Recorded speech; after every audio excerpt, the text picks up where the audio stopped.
कहानी की शुरुआत में हमें इंडोनेशिया की एक जेल को दिखाया जाता है, जहां देश की सबसे खतरनाक अपराधियों को रखा जाता था। यहीं पर हम एक बीमार कैदी को देखते हैं जो जेल की फर्श पर पोछा लगा रहा है। इसी बीच जेल का वार्डन वहाँ एक कैदी से मिलने आता है और उसकी सेल में कुछ बच्चों की तस्वीरें फेंकते हुए कहता है, ध्यान से देखने, इन सब की मौत का जिम्मेदार तू है। तेरे जैसे दरिंदे को जिंदा रहने का हक ही नहीं है। पर वो कैदी बोला, वो लोग निर्दोष नहीं थे, मैंने जो किया वो जरूरी था, पर तुम नहीं समझोगे। उसके बाद इतना कहती है वो कैदी पोछे की बाल्टी से एक धारदार चाकू निकालता है और गार्ड का गला चीर देता है। इससे पहले वो कुछ समझ पाते उसने उनकी बंदूक छीनकर सब पर गोलियों की बारिश कर दी। इसी बीच उस कैदी ने वार्डन को कसकर पकड़ लिया ताकि वो भाग ना सके।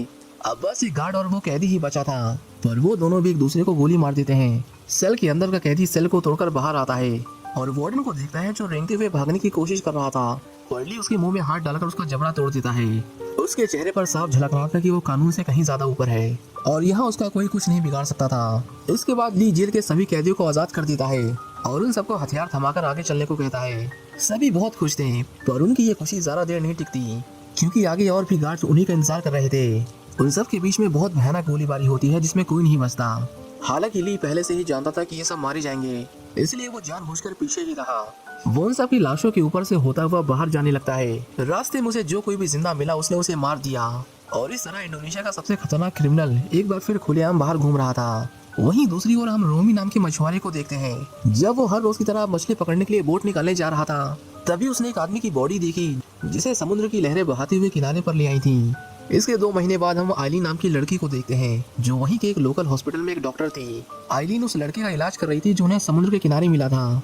पिछले 2 महीनों से वो कोमा में है और अब तक कोई उसे मिलने नहीं आया था। उसकी चोटों को देखकर आइलीन सोच में पड़ जाती है कि किसने इस बेचारी की ये हालत की होगी। उसे अपने पेशेंट का नाम नहीं पता था, इसलिए वो खुद उसे एक नाम देती है और उस दिन उसके बगल में ही सो जाती है। जब वो नींद में थी तभी उसके शरीर में थोड़ी हलचल होती है। उस आदमी को कुछ विशेष दिखाई देते हैं, जिसके बाद वो चीखते हुए उठ गया और खुद को हॉस्पिटल में पाकर फटाफट वहाँ से भागने की कोशिश करने लगा। हालांकि उसका शरीर बहुत कमजोर था, इसलिए जमीन पर पैर रखते ही वो धड़ाम से नीचे गिर जाता है, जिससे आइलीन की नींद टूट जाती है। आइलीन उसे उसका नाम पूछती है, पर पता चलता है कि उसकी याददाश्त जा चुकी थी। उसे अपना नाम तो छोड़ो, वो कौन है, कहाँ से आया है और उसके साथ क्या हुआ उसे कुछ भी याद नहीं था। जब आइलीन ने उसका सीटी स्कैन किया तो पता चला कि इसके सर में कुछ लोहे के टुकड़े फंसे हुए हैं, जिन्हें निकालने के लिए उसे एक सर्जरी करवानी होगी। जब तक उन्हें निकाला नहीं जाता तब तक उसे कुछ याद नहीं आएगा। आइलीन उसे कहती है कि अब से तुम्हारा नाम इस्माइल है और जब तुम्हें सब याद आ जाएगा तब मैं तुम्हें तुम्हारे असली नाम से बुलाऊंगी।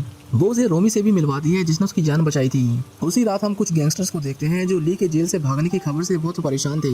वो अपने लोगों के साथ एक जरूरी मीटिंग करते हैं ताकि वो ली को ठिकाने लगा सकें। पर तभी हाथ में नूडल्स का थैला लिए ली बड़े आराम से उन दोनों के पास आता है।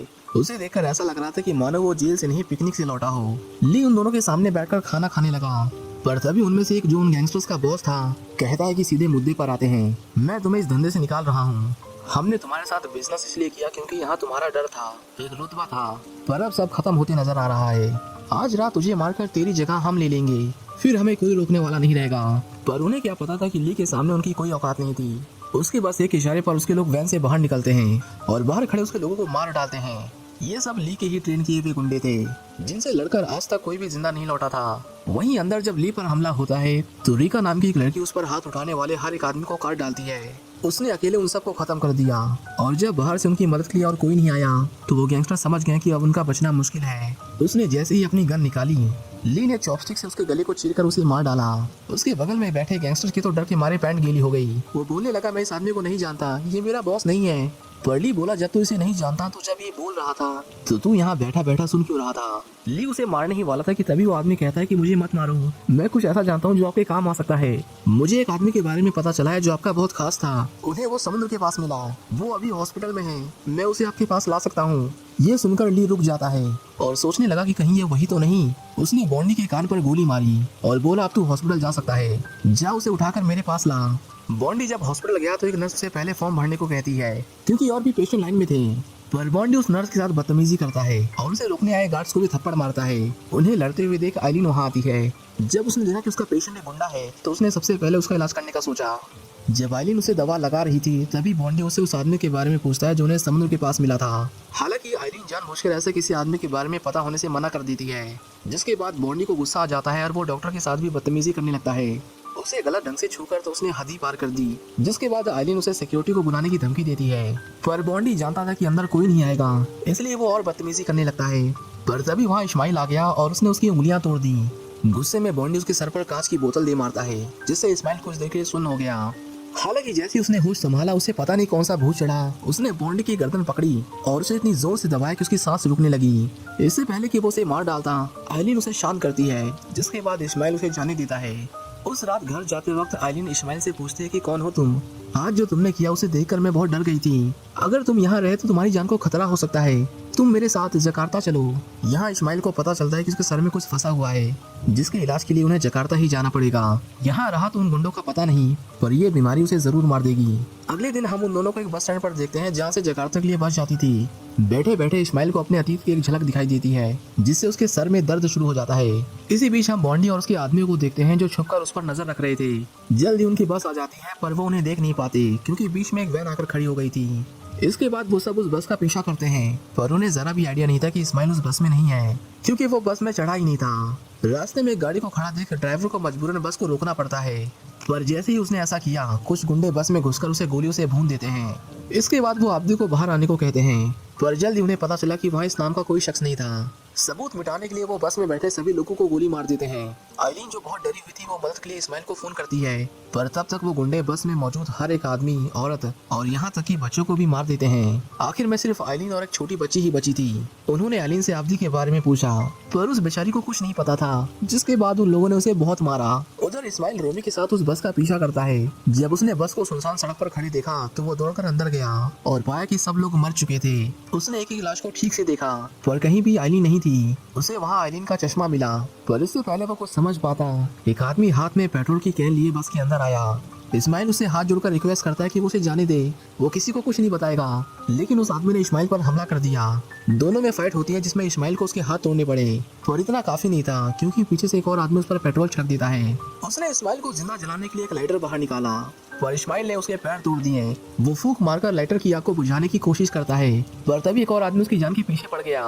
वो बस में आग लगाकर उसे बाहर से लॉक कर देते हैं, पर इससे पहले आग की लपटें उस तक पहुंचती, इस्माइल उस बस से बाहर निकल जाता है। एक ने उसे गोली मारने की कोशिश की, पर तभी उसकी जान बचाने के लिए रोमी बीच में कूद पड़ा, जिस कारण उसे गोली लग जाती है। अपने दोस्त की मौत से इस्माइल बहुत दुखी था, पर तभी पीछे से कोई उस पर हमला करके उसे बेहोश कर देता है। वहीं दूसरी तरफ हम बॉन्डी को देखते हैं, जो बोलता है, लड़की तो ठीक है, लेकिन हम इस बच्ची को यहाँ क्यों लाए हैं? ये हमारे किसी काम की नहीं, इसे जाने दो। पर वो लोग उसे गोलियों से भून देते हैं, क्योंकि अब वो उनके किसी काम का नहीं था। इसके बाद आइलिन को एक कैद खाने में फेंक दिया जाता है, जहाँ रीका उसे बहुत टॉर्चर करती है। उसे आइलिन के पास इस्माइल की मेडिकल रिपोर्ट्स मिली, जिसे वो ली के पास लेकर जाती है, जिसके बाद ली अपने लोगों को उसे जिंदा पकड़कर लाने को कहता है। वहीं दूसरी ओर जब इस्माइल की आँख खुली, तो वो खुद को पुलिस स्टेशन में पाता है। पुलिस वाला उस पर बहुत गुस्सा था, क्योंकि उसे लगा कि बस में सभी लोगों को उसी ने मारा है। हालांकि इस्माइल बार बार खुद को बेगुनाह साबित करने में लगा हुआ था। जिसके बाद उस पुलिस वाले ने उसके सामने एक फाइल रखी और उसे ली की फोटो दिखाते हुए बोला, जानता है ये कौन है? पर इस्माइल की याददाश्त जा चुकी थी, जिस वजह से उसे कुछ याद नहीं आता। इसके बाद उस पुलिस वाले ने उसे एक और तस्वीर दिखाई, जिसमें हम इस्माइल और ली को साथ बैठा देखते हैं। इससे पहले वो बता पाता कि वो कौन है और ली के साथ उसका रिश्ता क्या है, अचानक पुलिस स्टेशन की लाइट चली जाती है। पुलिस वाला समझ गया कि कुछ तो गड़बड़ है, इसलिए वो चेक करने के लिए बाहर गया। पर जैसे ही वो देखने के लिए खिड़की से बाहर झांकता है, दूसरी ओर खड़ा आदमी अपने धारदार ब्लेड से उसका मुंह फाड़ देता है। इसके बाद वो अंदर आया और इस्माइल पर हमला कर दिया। उसके हाथ टेबल से बंधे हुए थे, इसलिए वो बेचारा भाग नहीं पाता। पर अगर वो हार मानता तो उसे जान से हाथ धोना पड़ता, इसलिए उसे जो बन पड़ा उसने किया और आखिर में उसने उस हमलावर को मार डाला। इसी बीच किसी ने अंदर एक ग्रेनेड फेंक दिया, जिससे बहुत बड़ा धमाका होता है, पर इस्माइल इसमें भी बच गया और उसे मारने आए सभी लोगों को मार डाला। वो भाग ही रहा था कि तभी उसने गेट पर 2 और लोगों को देखा, जो उसे ही मारने आए थे। उनमें से एक बोला, तू जाके लाइट्स ऑन कर, इसे मैं ठिकाने लगाता हूँ। इतना कहकर उसने गोली चलाई, पर वो इस्माइल को नहीं लगी। इस्माइल दबे पांव उसके पीछे से हमला करने की सोचता है, पर तभी लाइट्स आ गई और वो पकड़ा गया। दोनों के बीच गन को पाने के लिए बहुत खतरनाक झड़प होती है, पर आखिर में वो आदमी गन छीन लेता है। उससे बचने के लिए इस्माइल टेबल के नीचे छुप गया। जल्द उसकी गोलियां खत्म हो जाती हैं और इससे पहले वो उन्हें लोड कर पाता, इस्माइल ने फिर से उस पर हमला कर दिया। उससे बहुत मार खाने के बाद आखिर में वो अपने दिमाग का इस्तेमाल करता है और उसे गोली मार देता है। जब उस दूसरे आदमी ने अपने भाई जैसे दोस्त की लाश देखी, तो वो गुस्से से मानो पागल ही हो गया। दोनों में बहुत फाइट होती है और वो आदमी इस्माइल की गर्दन पकड़कर उसकी सांस रोक देता है, पर उसने भी हार नहीं मानी और उस पर एक के बाद एक मुक्कों की बारिश करता रहा। इस्माइल ने उसे मार मार कर अधमरा कर दिया, पर वो उसे जान से नहीं मारता, क्योंकि वो कोई किलर नहीं था। पर जब वो जाने लगा तो वो आदमी फिर से उस पर हमला करता है, जिसके बाद उसे मारना ही पड़ा। धीरे धीरे उसे याद आया कि जिन लोगों को उसने मारा कभी वो उसके दोस्त हुआ करते थे। उन्हीं के साथ उसने अपना पूरा बचपन बिताया था। पर अफसोस पछतावा करने के लिए अब बहुत देर हो चुकी थी। वहीं दूसरी ओर हम आइलिन को देखते हैं जो अपने पास एक नुकीली कैंची छुपा लेती है। कुछ देर बाद वहाँ ली आया और बोला तो तुम ही हो जिसने आब्दी की जान बचाई। उसने अपने लोगों को फोन किया और कहा कि उसे मत मारना, पर उसके पैरों तले जमीन खिसक जाती है जब उसे पता चलता है कि फोन आब्दी ने उठाया है और उसे सब याद भी आ गया था। उसने गुस्से में आइलिन की गर्दन दबोच ली और कहा जल्दी से यहाँ आ जा वरना ये लड़की मारी जाएगी। वो आब्दी को लोकेशन भेजता है, पर इसी का फायदा उठाकर आइलिन ने उस पर कैंची से हमला कर दिया। ली बोला तुम्हें मेरे गले पर वार करना चाहिए था, नस वही होती है, डॉक्टर होके तुम्हें इतना भी नहीं पता। ली अब बस आब्दी का इंतजार कर रहा था। एक टूटी हुई तलवार देखकर उसे वो दिन याद आता है जब उसने आब्दी को मारने की कोशिश की थी। उस दिन आब्दी ने उसके सबसे बेस्ट फाइटर को मारा था। इसका मतलब था कि अगर आज उसके लोग उसे नहीं रोक पाते हैं तो उसे खुद अपने हाथों से उसे मारना होगा। इसी बीच आब्दी उन्हें ढूंढते हुए एक जंगल में पहुंचता है। वहाँ उसे एक गहरा कुआं मिला जिसे देखकर उसकी एक दर्दनाक याद ताजा हो जाती है। इस कुएं में ली कुछ बच्चों को नीचे फेंकता था, जहां वो उन्हें कई दिनों कभी कभी कई हफ्तों तक भूखा रखता था। और जब सब में भूख बहुत ज्यादा बढ़ जाती थी तो वो नीचे एक पानी की बोतल फेंक दिया करता था, जिसे पीने के लिए वो एक दूसरे को जान से मार डालते थे। आखिर में जो जिंदा बचता उसे ली ऊपर खींच लिया करता था। फिर वो उन्हें ट्रेन करता और उन्हें कातिल बनाता ताकि वो सब जिंदगी भर उसके लिए काम करें। आब्दी को सब याद आ ही रहा था कि तभी वहाँ उसका एक पुराना दोस्त आता है। उसने कहा तो तुम्हें सब याद आ ही गया। आब्दी और बेजो दोनों अच्छे दोस्त हुआ करते थे, यहाँ तक कि बेजो ने कई बार उसके लिए अपनी जान को भी खतरे में डाला था। पर ये उनकी खराब किस्मत ही थी कि आज वो एक दूसरे के सामने थे। बेजो कहता है काश तुम यहाँ ना आए होते, मैं तुम्हें एक और मौका देता हूँ, यहाँ से वापस लौट जाओ और मैं तुम्हें नहीं मारूंगा। पर आब्दी आइलिन के बिना वापस जाने से मना कर देता है। वो हमला करने के लिए आगे बढ़ता है, पर बेजो पीछे होते होते कहीं गायब ही हो गया। आब्दी को लगा कि वो चला गया, पर ऐसा नहीं था। वो अचानक से हमला कर देता है। बेजो बाकी फाइटर्स की तरह नहीं था, वो बेहतर और ताकतवर था, इसलिए आब्दी भी उसके आगे ज्यादा देर टिक नहीं पाता। वो उसे हमला करने का मौका ही नहीं देता और बस उसे मारता ही रहता है, जिससे आब्दी को बहुत गहरी चोटें आती हैं। आखिर में बहुत मार खाने के बाद आब्दी उसे एक जोर का पंच मारता है जिसे बेजो सह नहीं पाता। हम देखते हैं कि उसके मुंह से खून बहने लगता है, जिसके बाद वो चुपचाप वहाँ से चला जाता है। आब्दी जब उसके पास आया तो उसने देखा कि बेजो की मौत हो चुकी थी। वो खुद को संभाल पाता उससे पहले ही रिका उस पर गोली चला देती है। किसी तरह जान बचाते हुए वो एक बड़े से पत्थर के पीछे छुप गया और मौका मिलते ही उस पर हमला कर उसकी गन उसे छीन ली। रिका का चेहरा देखकर आब्दी को याद आता है कि ये वही लड़की है जिसने उस पर गोली चलाई थी। आज उसी की वजह से उसकी ये हालत है। रिका उसे कहती है तुम्हें याद है हम दोनों कितने करीब हुआ करते थे।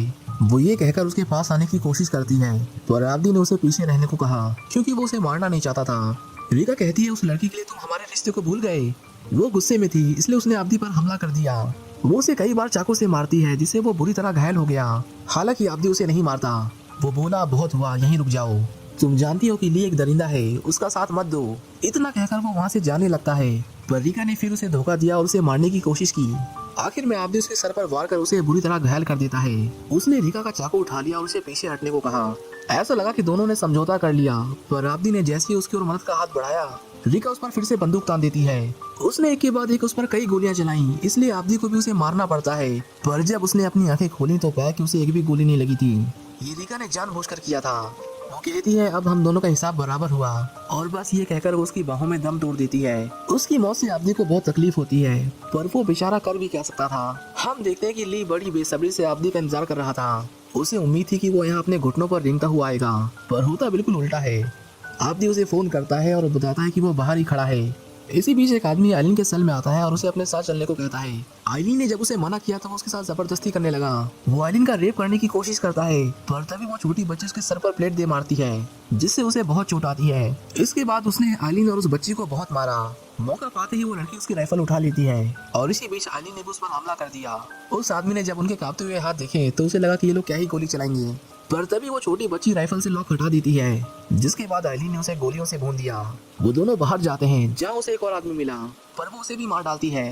गोलियों की आवाज सुनकर कुछ और लोग उसका पीछा करते हैं। वो जितनों को मार सकती थी उसने उतनों को मारा, पर जल्दी उसकी गोलियां खत्म हो जाती हैं। वो लोग उसे मारने के लिए आगे बढ़ ही रहते कि तभी वहाँ आब्दी आ गया और उन सबको मारकर उसे बचा लिया।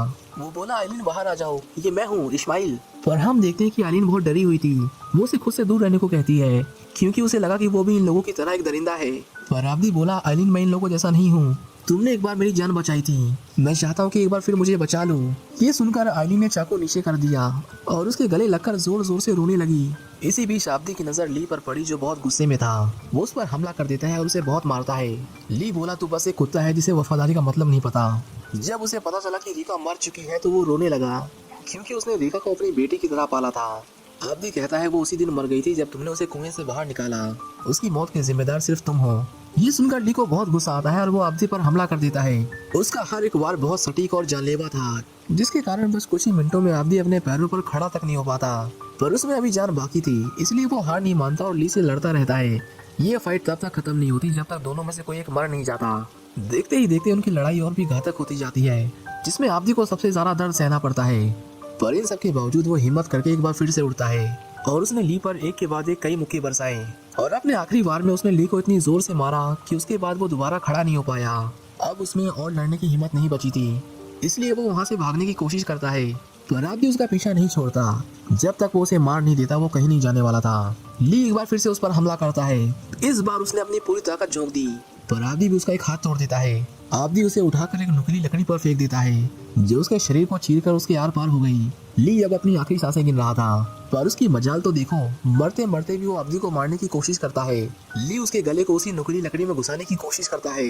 वो अपने मकसद में कामयाब होने ही वाला था कि तभी आलिन पीछे से आब्दी को खींचने लगी, जिससे वो कमजोर पड़ गया और उसकी पकड़ ढीली पड़ गई। जल्दी खून बहने की वजह से उसकी मौत हो जाती है। आब्दी की जान तो बच गई, पर उसे इतनी चोट आई थी कि वो बेहोश हो जाता है। इसके बाद सीन शिफ्ट होता है और हम आइलिन को एक हॉस्पिटल में देखते हैं। डॉक्टर्स ने आब्दी का इलाज करके उसके सर से उन लोहे के टुकड़ों को निकाल दिया था, पर अभी वो कोमा में है। उसकी चोटें इतनी गहरी थीं कि उसे ठीक होने में महीनों भी लग सकते थे। आब्दी के साथ जो भी हुआ उसके बारे में सोचकर आइलिन की आंखों में आंसू आ जाते हैं, पर उसने किसी तरह खुद को संभाला और उसकी सलामती के लिए भगवान से प्रार्थना करने लगी। इसी बीच उसकी नजर एक बोर्ड पर पड़ती है जिसमें पेशेंट का नाम लिखा होना चाहिए था, पर वहाँ कुछ नहीं लिखा था। आइलिन वहाँ आब्दी का नाम लिखती है, हालांकि बाद में उसने तुरंत ही उसे मिटा दिया। अब ये उसकी दुआओं का ही असर था कि आब्दी को उसी वक्त होश आ जाता है और वो आइलिन से कहता है कि उसे शायद वहाँ इस्माइल लिखना चाहिए। ये सुनते ही आइलिन के चेहरे पर मुस्कुराहट वापस लौट आई। वो इस्माइल को वापस पाकर बहुत खुश थी और इसी के साथ ये मूवी यहीं खत्म हो जाती है। उम्मीद करता हूँ कि आपको ये कहानी पसंद आई होगी। Thank you for watching, see you in the next one.